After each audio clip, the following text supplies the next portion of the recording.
je više puta zadnjih godina ponavljala nekih 10 principa za rješenje pravoslavnog pitanja u Crnoj Gori. Mi smo rekli da je crkva jedna, sveta, saborna i apostolska. Znači, nema osnova kanonskog da bude više crkava. Jedna je crkva Hristova, ne postoji osnov za postojanje bilo kakvih nacionalnih crkava. Ona je jedinstvena, to takozvana saborna crkva u granicama države u kojoj djeluje, takozvana pomjesna crkva.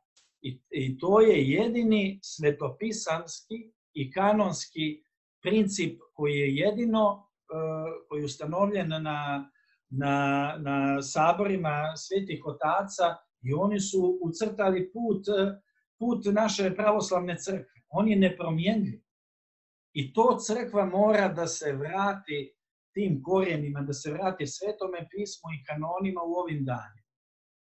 Znači, jedna jedinstvena crkva na teritoriji Crne Gore koja je dom molitve za sve narode. Znači, i za Crnogorce, i za Srbe, i za svakoga vjerujućeg čovjeka, ona je otvorena i ona je crkva svakoga koji ispovjeda Isusa Hrista, krsti se po našem predanju, on se pribraja narodu gospodnjem i on je pravoslavac. Mi moramo da znamo, da razumijemo šta je pravoslavac. Pravoslavac je na prvom mjestu je Hristo, a onda ga određuje sve ostalo, nacionalno ime, prezime i ostalo. Zašto ovo govorim? U ovome turbulentnom vremenu kada se mijenjaju ove vlade, izbori su, mi smo ponovili ono što smo govorili prije izbora, da crkvi nije mjesto na ulici. Nije crkvi mjesto na političkim skupovima.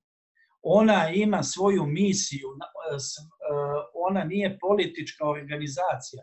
Hrist nije bio politička ličnost, nije bio revolucionar koji je krenuo da zbaci neprijateljsku rimsku imperiju i da oslobodi svoj narod kako su oni mislili da će Mesija da dođe na bilome konju i da oslobodi izraelski narod. On je došao kao prvosvještenik po redu Melkisedeku i crkvi je ostavio jedan drugo nasleđe, da poštuje te vlasti zemlje u kojoj djeluje, da se mole za te vlasti, da bi tih i miran život poživjeli u svakoj pobožnosti. Crkva kada poštuje državu i državne simbole, državnu vlast, ja sam o tome govorio, ona se tada ne bavi politikom. Mi se ne bavimo politikom ako mi podržavamo ustav te zemlje, zakone ove zemlje, mi se ne bavimo politikom. Međutim, svaki onaj koji hoće da mijenja simbole, kao u ime Božje nosi nekakve druge simbole, koji hoće da ruši vlast, on se počeo da se bavi politikom. Shvatate li razliku? Crkva ima svoju misiju, ona i crkvi i državi je glava Isus Hristos, po našem uvjerenju, da on nije samo prvosvještenik po redu Melkisedeku, on je i kralj kraljeva, a nije crkva glava državi, kao što se ovdje čini, pa popovi sastavljaju vladu, govore koji će bude mandatar, hoće li ovaj, hoće li onaj, kako treba oko Kosova, oko NATO pakta, oko ovih stvari. To nije uloga crkve. I zašto ovo govorim? I mi smo svi izazvani tim kleronacionalističkim djelovanjem u Crnoj Gori, pa ipak ne smijemo da odemo u drugu krajnost. Mi smo ovih dana, zasjedala je eparhija, ponovili nešto što je ljudima možda neobično, ali je to jedino ispravno, da crkva ne treba da bude dio nikakvih političkih skupova, nikakvih čak ni nacionalnih skupova, jer ja i bilo koji svještenik i bilo koji vjernik reprezentujemo Isusa Hrista na ovoj zemlji koji je ostavljao 99 svojih ovaca, ide da traži onu jednu koja je izgubljena. On mora da se odrekne svega, da se odrekne i oca i majke i sveg svoga nasljeđa nacionalnoga da bi mogao da posluži svim ovim ljudima. To nije izdajstvo, jer mi smo svoju lojalnost dokazivali poštovanjem zakona i našom lojalnosti kao građani, a ne afirmišići bilo koju etničku pripadnost ili bilo kakve neke nacionalne simbole drugih država i iz okruženja. To je sablazan.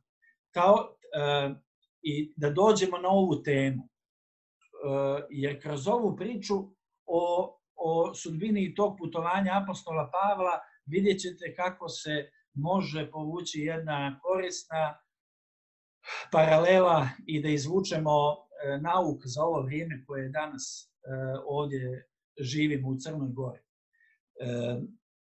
Apostol Pavle je upozorio, mogli ste pročitati, upozorio je sve one tamo da ne kreću na put. Imao je razumijevanje i kaže, Gospod mi je rekao da ovo putovanje će da nam nanese velike posljedice, ali ne samo po lađu, nego i rizično i po duše i po živote ovi koji putuju. Međutim, kaže da je kapetan ipak se opredijelio za to putovanje, slušao je kormilara i neke drugove njegove te članove posade, a nije slušao duhovni savjet. Međutim, kada su krenuli, prvo je došao neki povoljni vjetar i to ih je. Znači, oni su se upravljali prema okolnostima. Vidiš sad povoljni vjetar, ajmo, možemo da prođemo. Međutim, vrlo brzo vjetar je promijenio pravac i to putovanje se pretvorilo u horor film, u kome su takva nevremena bila da su oni odmah počeli da izbacuju sav tovar da bi spasili brod. I to je jedna odlična slika. To prvo što je znači sa tom putovanju bilo neophodno, to je da se posluša duhovni savjet. Bilo kada krećeš na neki put, na neki poduhvat, moli Boga, pitaj za volju Božju. A ne posle da se hvataš za glavu kada sprovodiš svoju samovolju i onda kuku majko što me snađe, pomozi Bože i to. Gospod je milostiv pa spašava i takve ljude, ali je volja Božja da tražimo volju njegovu prije odluke u životu. Oni su krenuli mimo duhovnog savjeta. I šta je krenulo? Krenulo je nevreme. Prva stvar koju je znao svaki brodar je kada dođu nevremena, čega se oslobađa brod? Brod to su tadašnji bili jedrenjaci, brod se oslobađa svog tereta i tovara. Da bi se spasilo, da bi se olakšao brod, da bi se smanjilo oštećenje od udara vjetra na ove jarbole, obično bi dolazilo do oštećenja i prvo što se radi, izbacuje se tovar. To je jedna odlična simbolična slika. Čega se mi trebamo osloboditi u ovome nevremenu koje dolazi? Trebamo da se oslobodimo svakoga svog ljudskog egoizma. A najveći od svih egoizama je nacionalizam. To je jedno prikriveno mnogoboštvo to je sve jeres koja je zahvatila crkvu Hristovu i koja je jedna oholost koji čovjek se izdiže zato što pripada, ne znam, sad nekome Božijemu narodu, srpskom ili crnogorskom, sebe gradi, vičimo drugim. Radi se o jednoj podvali, o jednom oholosti i to je taj teret kojeg se moramo svi odreći u ovome vremenu. Ako se ko ne odrekne oca i majke, upravo tog tjelesnog nasljeđa, nije dostojan Isusa Hrista. Ja sam na stranu stavio sve svoje i mi koji služimo sve svoje i neke moje lične političke određenja, neke simpatije, moja sagledavanja, znajući da je moje samo djelimično sagledavanje, a samo Isus Hrist ima punu sliku. I upravo se ja odričem onoga radi mira u kući, radi spasavanja čitavoga broda, radi spasavanja crkve Božje.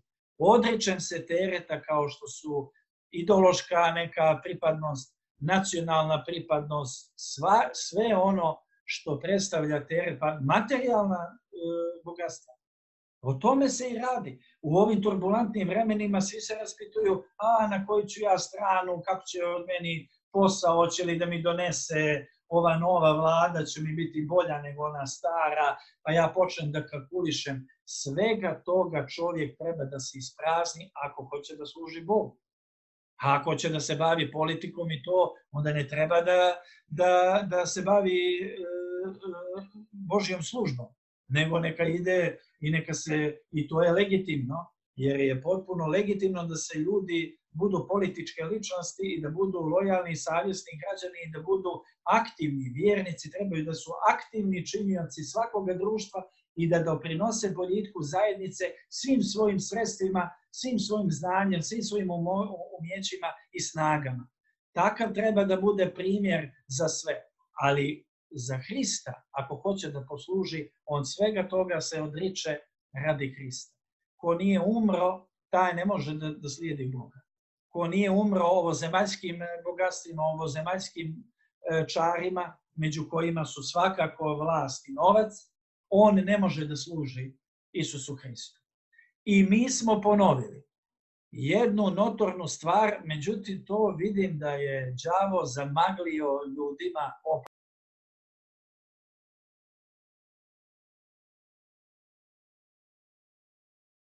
Mi pravoslavci borimo za autokefalnost. Mi se ne borimo za nacionalne crkve. Mi se borimo za jednu jedinstvenu pravoslavnu crkvu Crne Gore koja će biti samo teritorijalno određena, a nikako etnički. To je suština. Mi kada se zalažemo za autokefalnost, mi želimo dobro ovome narodu, mi oslobađamo politiku, oslobađamo crkvu od politike i od toga nacionalnog. O tome se radi. I to mora da se razumije. Doći će vrijeme i već je tu kada će narasti svijest da je jedina šansa i perspektiva Crne Gore da se prevaziđu ove nacionalne podjele, ne samo u državi, što je isto veoma važno, da bude građanska država, koliko više u crkvi Božjoj, da svi budemo najprije ljudi, pa sve ostalo. Znači, druga stvar na tom putu. Šta im je rekao apostol Pavle? Došao je potpuna panika, već nisu viđali ni dana, ni noći, potpuno je zamračenje, oluje krenule, kaže mi potpuno izgubismo nadu da ćemo glavu svoju izgubiti. I niko nije jeo od straha 14 dana. Ustaje apostol Pavle i kaže, ne bojte se braći, sinoć mi se obratio anđeo Gospodnji i rekao mi je, izaći ćeš pred Cesara, izaći ćeš pred Cesara i ja ću spasiti čitav svu posadu zbog tebe. Ne bojte se, nego uzmite da jedete. I to za meni fenomenalna slika. I oni se ohrabriše, on pojede, razlomi, podijeli, oni se malo okrepiše tom hranom i razveseliše i dođe neki dobar duh među njih i ohrabriše se i u Gospodu i malo okrepiše se tom hranom. Znate što je interesantno, šta znači uzmi da jedeš? Kada je Isus Hrist vaskrsao onu Tabitu djevojčicu, rekao je izbacite sve ove tamo one lelekačice koje su lelekale nad mrcem, ostani samo sa nekoliko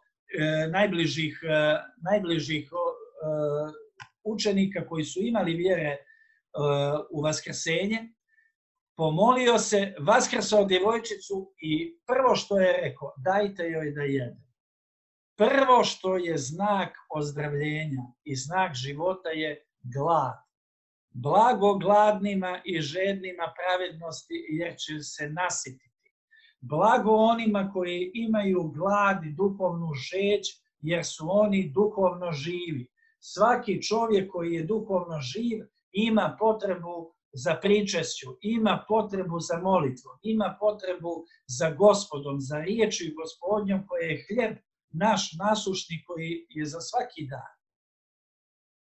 I to je sljedeća stvar koja naučili su na tom putovanju. I da bi još skratio, i treća stvar koju je on njima pokazao kada je nastavilo se ta oluja i to, počeli su članovi posade da bježe.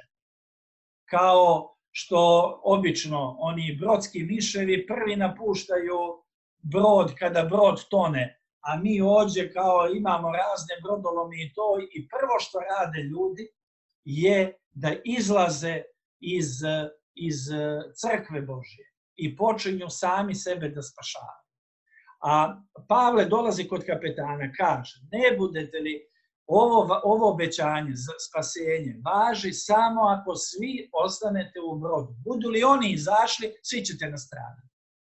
Šta je izlazak u simboličkom smislu, izlazak ljudi iz crkve? Pa svaki izlazak čovjeka iz svetoga u profano, svaki izlazak crkve iz svetoga u politiku, iz svetoga u nacionalno, iz svetoga u kulturu, u svetoga u običaje, iz svetoga u materijalna dobitci, je izlazak iz tijela Gospodnjeg i on može da naruši mir i stabilnost i da dođe krvoproliće do nesagledivih razmjera.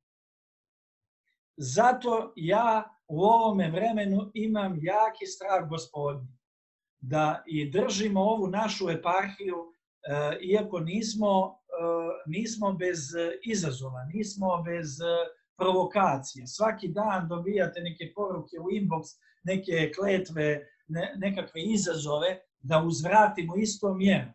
Jer sa druge strane vidimo ljude koji govore da su sluge Božije, a bez ikakvog problema pjevaju četničke pjesme, nacionalističke, sprovode nekakve ideologije nacionalističke i ne mare mnogo, kunu političkog protivnika, izbacuju iz crkve svakoga koji različito misli. I šta ti treba da uradiš? Da kreneš, da izlaziš iz tijela Gospodnjega. Ja tako doživljavam i tako tumačim i sa time završavam današnju ovu propovjed, da nema spasenja van crkve Gospodnje. To znači da nema spasenja van Isusa Hrista, van ovih principa koje je on ustanovio. Kao na onoj lađi u kojoj je on spavao, sjećate se kad je bio sa učenicima, pa su se oni uhvatili za glavu, počela panika i oni kažu učitelju, pa ti nemari što se mi izginu smo. Pa čekaj, je li taj Isus spava zajedno sa vama? Je li on zajedno sa vama u tom brodu? A on ih se budi i kaže, o malovjerni, dokle ću vas više podnositi? I ustade zaprijeti onoj oluji i ona se smiri i prevede ih odmah na drugu stranu. Međutim, da li mi zaista vjerujemo u Isusa Hrista? Da li mi zaista vjerujemo da je u našem brodu, u našoj crkvi Isus Hrist i da je on glava crkve i da on vodi ovu crkvu i da vrata paklena neće nadvladati? Zar mislimo da se svojim sredstvima, znanjem, mogućnostima, politikom ili bilo kakvim umijećem mi možemo spasiti? Naše je da ostanemo zajedno. Naše je da gledamo prednosti onoga drugoga, da se odričemo jednoga drugoga sebe da bi poslužili jedan drugome, da bi jedan drugoga dizali i činili većim od sebe. To je nešto što je moja poruka za ovo vrijeme. Moja poruka je da mi ne mijenjamo kurs. Crkva, samo ona crkva koja je utemeljena na Svetome pismu, ona će odoljeti svakome iskušenju. I doći će vjetrovi, kaže Sveto pismo, i krenut će oluje i krenut će bujice, ali ona kuća koja je sagrađena na stijeni koji je Isus Hrist, ona će odoljeti svakome tom vjetru. I ne dižu se oluje slučajno. Jer ima ove koje su podignute na pijesku ovoga što je profano i svjetski. One će biti oduvane. I nažalost, svaki onaj koji misli da će svojim snagama, umjećima, sposobnostima i ne znam kakvom dovitljivošću, mudrošću u ovim danima da profitira, on je gradi svoju kuću na pijesku. I na slabome temelju počeo da zida crkvu. Zato mi moramo da odolimo ovome periodu i da budemo onaj stup, kao što je apostol Pavle bio za te ljude i svi su prešli na drugu stranu i svaki je preživio, zato što je poslušao riječ Gospodnju. I ja vjerujem, ako uzaslušamo danas ovu riječ, da će to donijeti spasenje i za nas i naše ukućane i za čitavu ovu našu zemlju. Neka Bog vas blagoslovi.